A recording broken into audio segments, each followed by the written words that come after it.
Hello and welcome to episode 10 of Promoting Thoughts. Today we're going to be looking at how MMO companies in particular can use the element of player crafting to try and develop a more friendly, sociable and positive community environment within their games. Now first, I think it's important to try and define the two major types of crafting system used within games. There is the player-driven economy and there is the gather and self-produce. In the player-driven economy, your crafting system is a very intricate one that requires multiple players interacting to build something good. You have your specializations, your crafting skills, and you can develop certain parts of the greater whole, and eventually these parts make their way up a pyramid until the point comes where one person has all the parts necessary to build something really important for the community, be it a new ship for EVE Online, powerful piece of armor in Final Fantasy Online, or whatever. You basically require players to interact on every level to get something built. This kind of system is, in theory, a very advantageous one for creating a positive community, but you have to temper it with the knowledge that in this kind of system, the crafting has to be the pinnacle of player progression.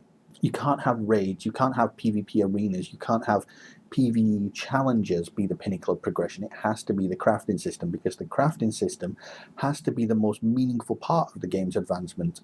Otherwise, it's a transitory thing, and B, devalues itself over time and stops being as relevant. So, when you understand that, you understand why it's only certain games that can actually pull off a player-created crafting system. Star Wars Galaxies did it because it had whole player-run cities. The whole game was based around the players' efforts, the players' endeavors. EVE Online has it because it's a frontier environment. The players, again, are basically both your enemies and your allies in the game. They're the challenge, the points, the community, and everything. So it works on that level, but what it does is it detracts from what you as a developer can put in the game in terms of challenges, roadblocks, and progression checks for people. Now, we look to the other system, gather and produce. This is the system that games like World of Warcraft use. In this system, you, as a character, are pretty much self-reliant when it comes to crafting.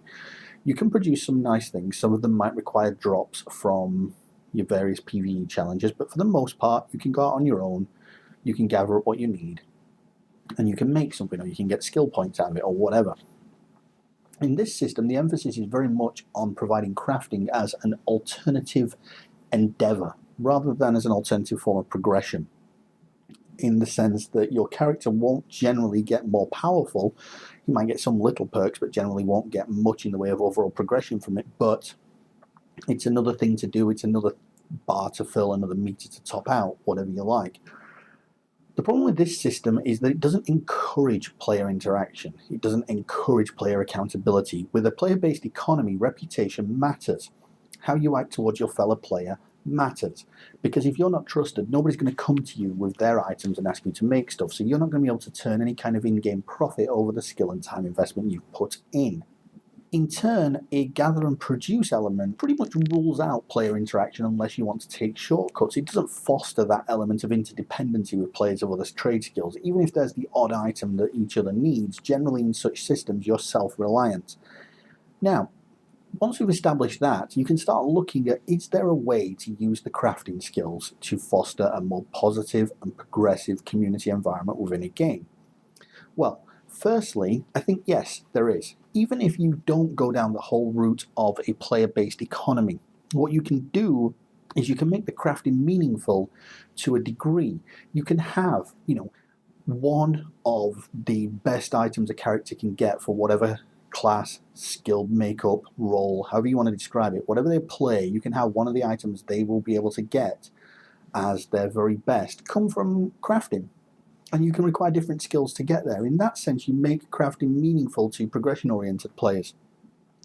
You can also look at things like player housing systems or guild housing systems and allow the customization of those through crafting, vanity items through crafting, and things like that. I think player housing is a very big thing that crafting ties in well to, in terms of being able to use your skills to give an outward show of the effort you've put in. A player house or a guild house is a very good format for this, and not a lot of games really capture that. The other way you can sort of make crafting foster a better community is by making certain recipes limited to a server. You can have so many drop per year. And if a player who has one of them is inactive for a certain amount of time, have another one drop, try and keep a regular steady amount active on a server at any one point in time. And what you then do is you create a pinnacle of crafting, you create a go-to person. What you need to hope, though, is that these go-to people are actually positive members of your community and engage well with their fellow players. Can you actually force this? This is the crux of the issue, really, for me. And I think, yes, you can. Valve have a system whereby good members of their Team Fortress community get unique items. Now, what's to stop companies that are developing big MMOs, if they spot somebody doing a really meaningful contribution to the community, and really helping make their game more attractive and more fun for other players, why not reward that person, even if it's with just a cosmetic crafting recipe?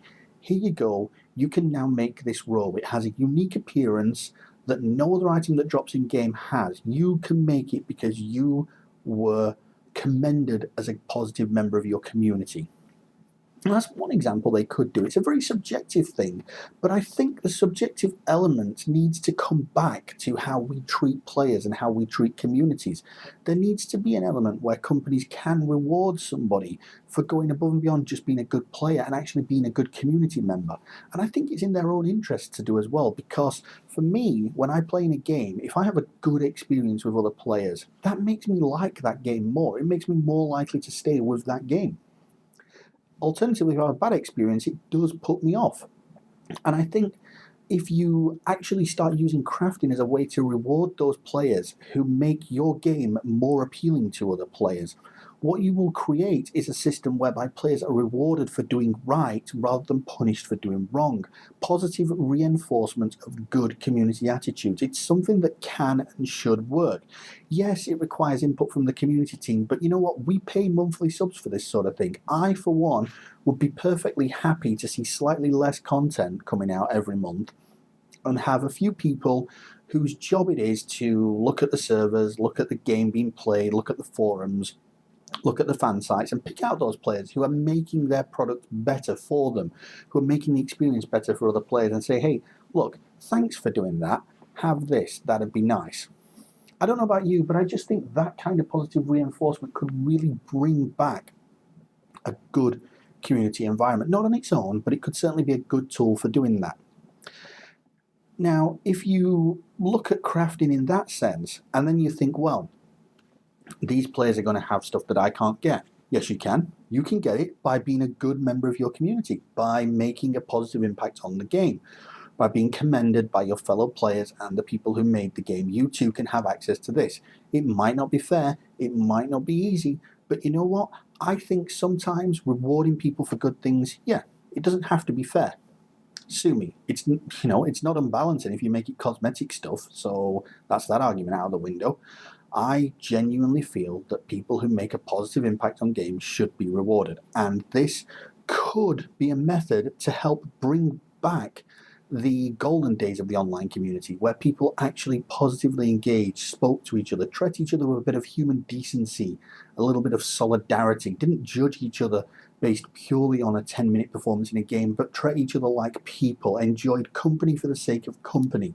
Okay, it's an idealistic viewpoint and crafting won't achieve that on its own, but this is one method that game developers could use to contribute to a better community experience for people, the crafting system. Whether it's a player-based economy or a gather and produce. Give people the method to say, hey, look, I got recognized for my good work. You encourage people to do more good within your community, and that can only be a good thing. I'm going to wrap up at this point so I don't start repeating myself.